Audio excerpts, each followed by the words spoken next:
Final Fantasy XV is probably one of the most polarizing games in its own franchise for a variety of reasons, but perhaps the most prominent of those reasons are centered around the game's alterations to its original source material, Final Fantasy Versus XIII.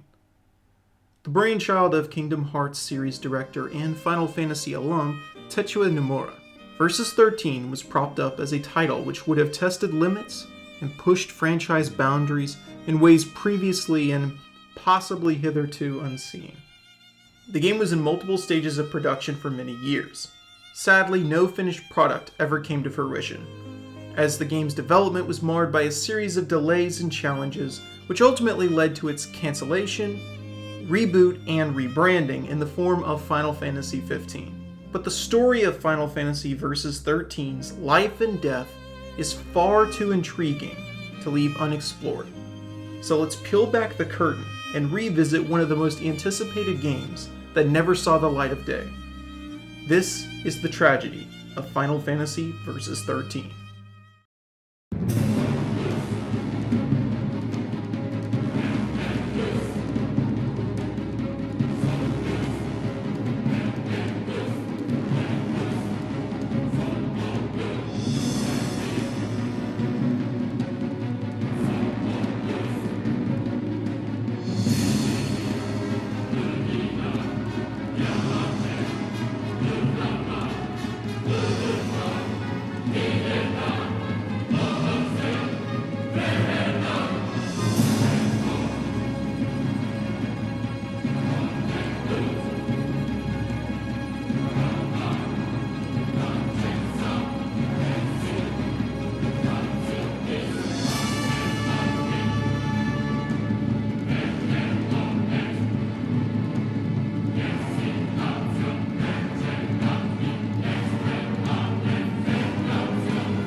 Our story begins in the year 2006.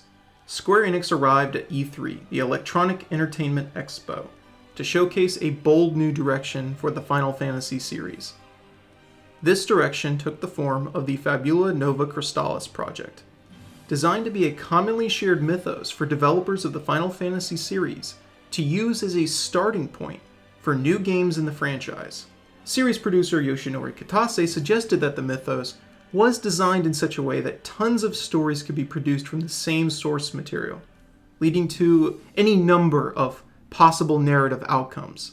The first set of challenges, or complications if you will, for Nomura and his team arose throughout 2006 and 2007, as the production of the game could not begin in any meaningful form due to commitments to finishing the Final Fantasy VII Advent Children movie. Additionally, development of the mainline title, Final Fantasy XIII, was in need of additional development support, and resources had to be focused on that game instead. This means that beyond its initial announcement trailer in 2006 and any story or scenario work completed in the background at that time, Versus XIII had remained in a largely stagnant state until at least 2008.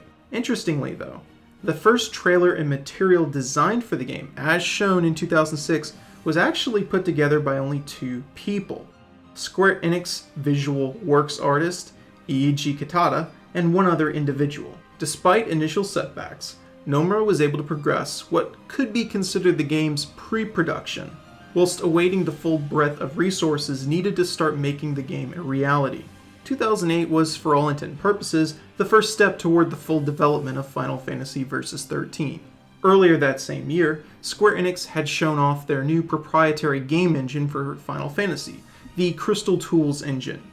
At 2008's Jump Festa, Versus 13 received an extended trailer which featured some of the game's first in-engine renders at the end, in a scene which featured both Noctis and Stella. It is unclear exactly how much work transpired on the project from the 2006 reveal through the year of 2009.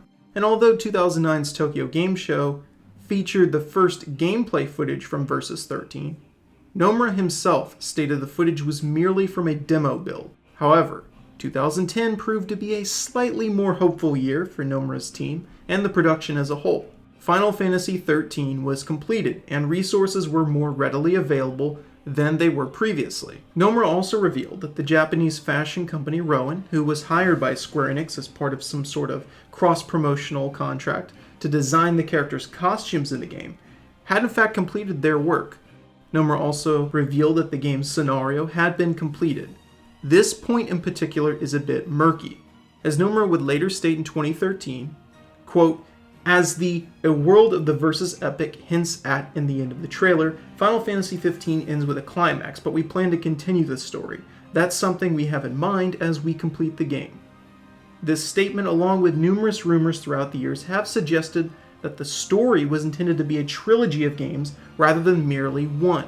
So, this begs the question, did Nomura complete the overall scenario design for multiple games? Or was he merely referring to Versus 13's completed scenario as the first chapter of a grand epic spread across multiple games? It is also difficult to determine whether the scenario was later revised with Nomura adding new material. Character artist Roberto Ferrari has stated that the story was to some extent being altered every 3 months, and whether he meant on a bigger scale or merely the expansion of smaller ideas with more depth and lore, we may never truly know.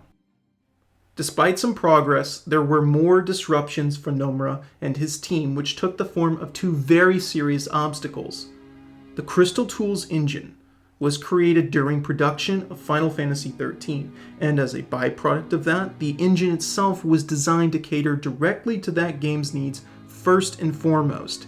It was never conceived when the engine was in development for FF13 that it would have to handle the massive requirements for an open world or just openly connected game in general. The technology director at the time, Julien Merceron, regarded the function of the Crystal Tools engine in the development of Final Fantasy Versus XIII as practically unusable. As there was no engine that could handle the development of the game, Square Enix was forced to construct a brand new game engine from scratch. This engine concept would eventually lay the foundation for what would become the Luminous Studio engine used by the Square Enix subsidiary Luminous Productions. In January of 2011, Square Enix held a press event in which they showcased a lengthy new trailer featuring gameplay along with some new CG footage combined with older elements. At this point, the greater picture of Nomura's vision for the game was finally becoming clear. That very summer, the Xbox One and PlayStation 4 were shown off for Square Enix, and they determined that they could not proceed with development, as by the time Versus 13 released, it would be obsolete compared to other products on the market. And just like that, Versus 13 was no longer a PlayStation 3 exclusive, and it would later be decided to launch the game on both the PlayStation 4 and Xbox One consoles simultaneously in a global launch.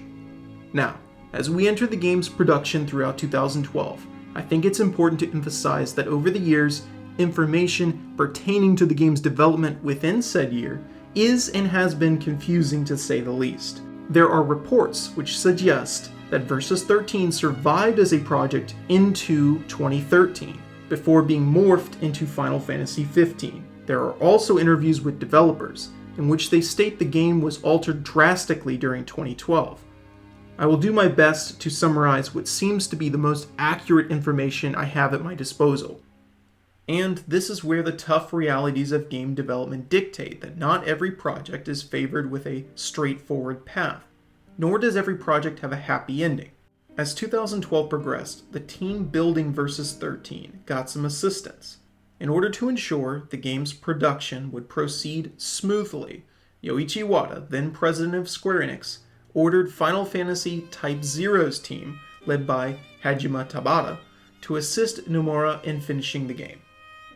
At some point in 2012, Yoichi Wada would speak with Tabata regarding the game's production. Wada was concerned about whether the project could even be finished, whether this was a general worry over the game's production or simply a concern regarding a targeted release date window. It's uncertain. Regardless, Tabata felt it to be impossible to maintain the current state of production. As a result, he was asked to step in as co-director of Versus 13. It would appear from the evidence I can find that Tabata, not too long after this point, was named full director of the project, taking over from Nomura and his team. When Tabata later spoke of the situation, he indicated that it was extremely difficult, as at least 90% of his team was against stepping in and taking over the project from Nomura.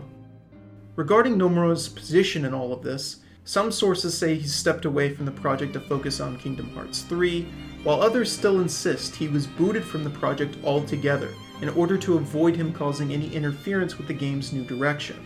Nomura would later reveal in 2019 that he wasn't allowed to discuss Versus 13 in public for a long time. It's clear the whole situation was less than ideal. As for the game itself, Tabata organized a restructuring initiative, which would see the story of Versus 13 suffer many cuts and alterations. Elements of the plot involving the lore were cut, alongside the entity of Etro, a goddess associated with death, which was deemed to be too controversial for certain foreign markets. Following the game's rebranding, Versus 13 was essentially non-existent. It had been reborn as Final Fantasy XV, a single narrative borrowing elements from the original source, but becoming something new entirely.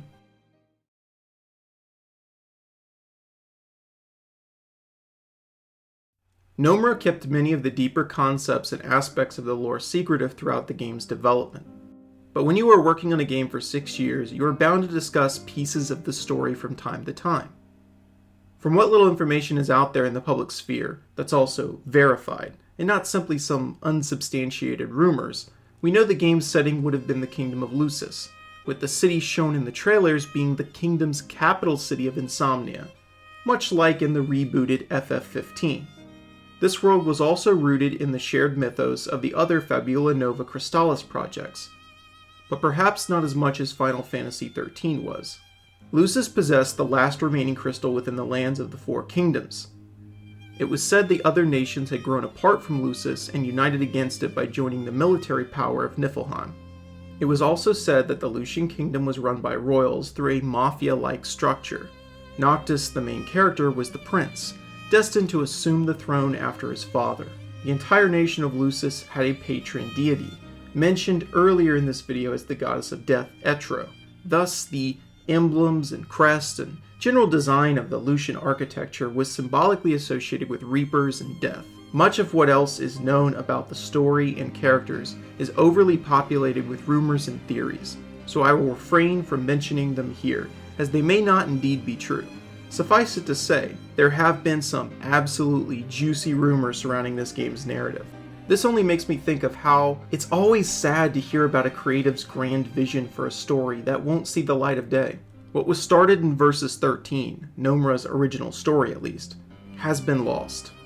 Still, the incredible journey this game went through for 6 to 7 years has left tons of Final Fantasy fans wanting more. Perhaps, though, the tale of Versus 13's legacy isn't ready to fade away, nor is Nomura willing to let it die so easily. While the prospect of Versus 13 ever being a Final Fantasy game is likely never going to be a reality, Nomura was clearly attached to the story and refused to let its legacy be one of failure.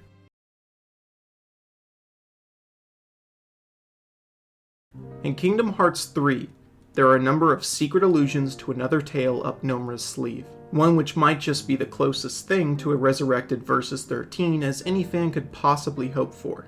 A new character, named Yozora, has made numerous appearances in the latest Kingdom Hearts game, and his teases all have him looking more and more like a stand-in for Versus 13's Noctis. The Virum Rex teaser trailer, buried in the game, reveals a city reminiscent of Insomnia, and characters sharing similarities with Versus 13's cast. Yozora and Noctis' names both translate to the same thing, Night Sky. And Perhaps the craziest part of this whole situation is that Nomura effectively hints at the reason for their appearance in Kingdom Hearts 3, in a dialogue between KH3's protagonist Sora and the nameless star, rumored to be the new form of Versus 13's Stella Nox Fleuret character. Nomura gives us clues that just maybe, in some way, the characters of Versus 13 will live on in a reborn world through a new story and a new adventure. But to be perfectly transparent, Nomura is fully aware of people drawing comparisons between Versus 13 and Verum Rex, but he has asked fans not to consider it the same story, as they are in fact separate narratives altogether. No matter what lies in the path ahead for Tetsuya Nomura, I can't wait to see what becomes of Yozora in the future of Verum Rex. At least in some small manner, fans of Versus 13 can have a sort of cathartic journey, which in and of itself would allow Nomura the opportunity to have the legacy of Versus 13 live on after all. Thank you so much for watching this video, and for those who stayed all the way to the end, I really appreciate it.